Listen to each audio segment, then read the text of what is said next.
You ready? I'm ready. All right.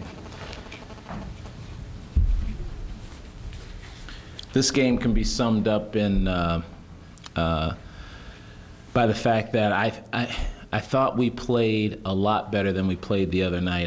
I was really pleased with our effort.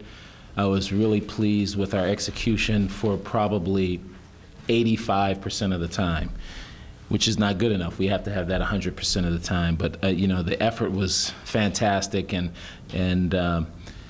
just to give you a little bit of insight on what we talked about in the locker room, we talked about understanding that you just played a team that's, you know, whatever they're going to be after this weekend, but they're still, I think they still should be in the top 10, down 4 guys, and we didn't play that poorly. We didn't play that poorly. We had a couple of stretches where we made some mistakes, missed some foul shots, didn't get to some loose balls, but you clean some of that stuff up and you're playing well against a really good team, one of the top teams in our conference, down 4 guys. So, you know, gone are the days when I used to say, for some of you who weren't here when I first got here, that this game was like kissing your sister. You know, you had some good things, but it doesn't do it for you.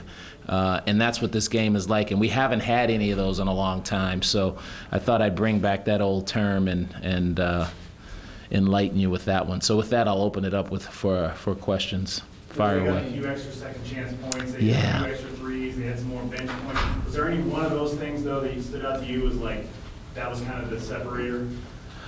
You know, I thought the separator were we didn't take advantage of the opportunities we had, because we had some of those same ones. We had some offensive we had some offensive rebounds. We had some loose balls, and then we end up 2 guys fighting for it, step on the line. Joe fell down, tried to get rid of it, threw it to the other guy after he made a great defensive play. I mean, it's just so many of those types of things that we were on the downside of. I thought in the second half, you know, in the first half, would they have 9 offensive rebounds? They got 3 in the second half. I thought, you know, but you can't play a piecemeal game like that against a team that's this good. You can do it in the non-conference and get away with it. So I think it was more the stuff that we didn't take advantage of. You guys talked about the need to have focus in this game, and maybe they didn't have it. Did you see that? Did you see that kind of fall apart at all? I saw about 90% focus. They're being a little bit hard on themselves. I thought they were very focused. You know what guys tend to, when they have rough games where, and I don't even know who was in here, but I can bet it was. Did Devon say it? Who said? Ahmad. So those are the 2 guys who had some opportunities that didn't quite go for them. It wasn't focus, in my opinion. It was the fact that against these good teams, you have to execute. And these guys were very focused. I mean, you know, we call a timeout. We call a play, offensive or defensive. They ran it. Everything's fine. You know, we changed defenses a lot. And we didn't miss any assignments that I could see. I mean, I'll go back and look at the tape, but any assignments that I could see, they handled when we changed these defenses. So they were locked in pretty well as far as I'm concerned. I just think that when you're undermanned, overmatched, and playing against one of the best teams in the conference, you have to execute properly 75–80% of the time. Coach, you'd miss Eric in any game, but this game in particular with Arizona's size, right? Oh yeah, and their length. I mean, you know, they're athletic, and we have built our team around being somewhat athletic too. And I thought Devon did a great job on the boards. It was great to see Joe have a good game, because Joe's not as athletic as those guys, but he brings something that they don't have. So they were having a little bit of trouble with him too. So if we have Eric in there, that gives you just one more piece that you can go to. And we could have used Vic today too when Charlie got in foul trouble, and in the first half Roberto was just it wasn't on all cylinders yet, so we could have used Vic as well. So yeah, this is one of those games, but for us, all of the games are the ones we need Eric. We don't have the kind of bench yet that where you know, they've got 2 Pac-12 teams on that team. You have any new news on Eric as far as when he might be? So Vic will be able to play on Saturday, and Eric, we're hoping, is going to be able to play on Saturday, and I will know on Monday. So if you guys come to practice Monday, I should have an answer because we don't practice until 2. Coach, the other day when you were talking about last year's team, you said you had to use some alchemy to try to win games. You said you need to do that with this year's team. Are you kind of starting to lean that way now, trying to find creative ways to win games? Well, Langston Morris Walker get more minutes than yeah. Nelson, so are you kind of trying to be more creative now? Well, the alchemy I was talking about are sort of, trying to make people, trying to trick our guys into playing well. I don't have to do that. This game they played hard, and they played, mano a mano with a good athletic team. And Langston falls into that category. He's athletic enough to be out there. He's just playing more because he deserves to play more. He's playing well in practice. He plays hard all the time. He makes very few mistakes. So when I say alchemy, I mean sort of, having 6 guys to play when you need 9 guys. Now, this week without Eric, we're trying to play a little bit more different defenses just to give our guys a little bit of a blow. I'm using way more timeouts than I feel like I normally use. If you want to call that alchemy, that's it. Then you're right on. But from a talent standpoint and from a personnel standpoint, when we're at full strength, when you got this, just remember, and I have to keep reminding my guys this team is not only down Eric and Vic, but Angus and Daniel Gomez and Jared Cunningham, if you really want to look at it, and Reese Murphy, who already graduated. He would have been a senior this year as well. So I'm not making any excuses, but I want the guys to understand they're not doing too badly. Were Roberto's reduced minutes a factor of matchups, or was it just not day? It felt like he was having an off day, and I didn't want him to try and feel like he had to force it.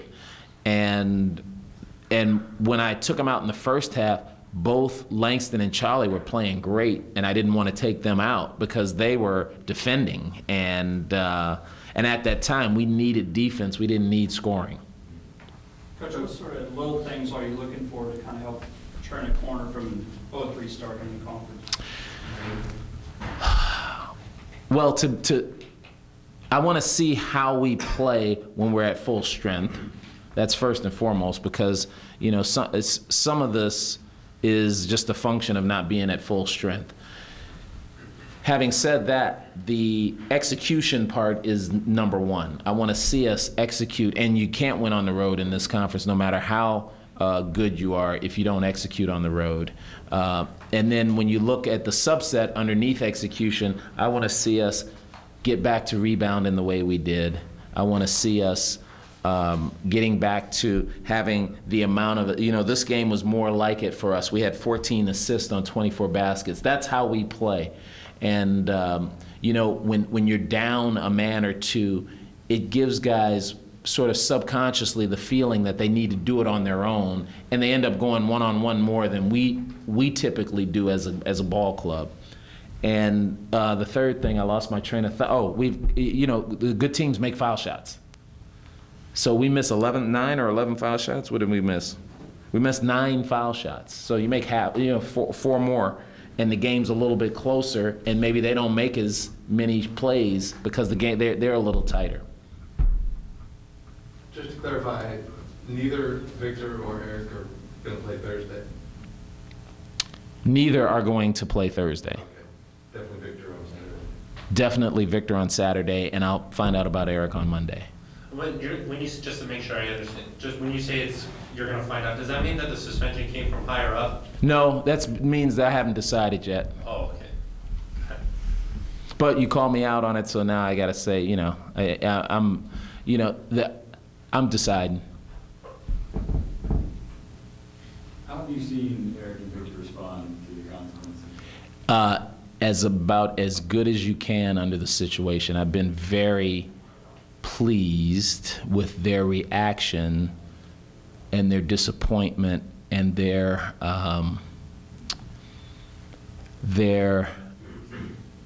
ability to try and be their contrition.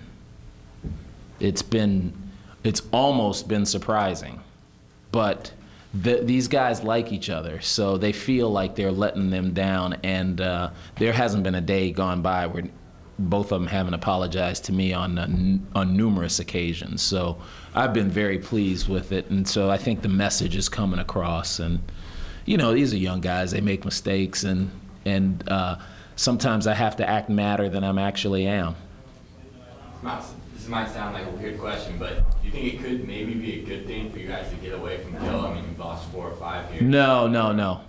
It's never a good time to get away from Gil. This is a great place to play, and like I said, if we weren't, I mean, you know, we played the Civil War game. You know, those are 50-50. Last year we lost at home and won on the road, and then you play a team that's at the top of the league and another team that's ranked and at the top of the league.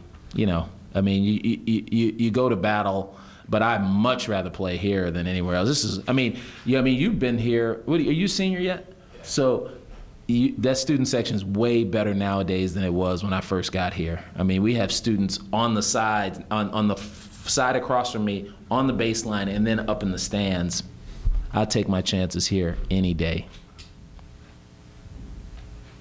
That it? All right. Have a good Sunday.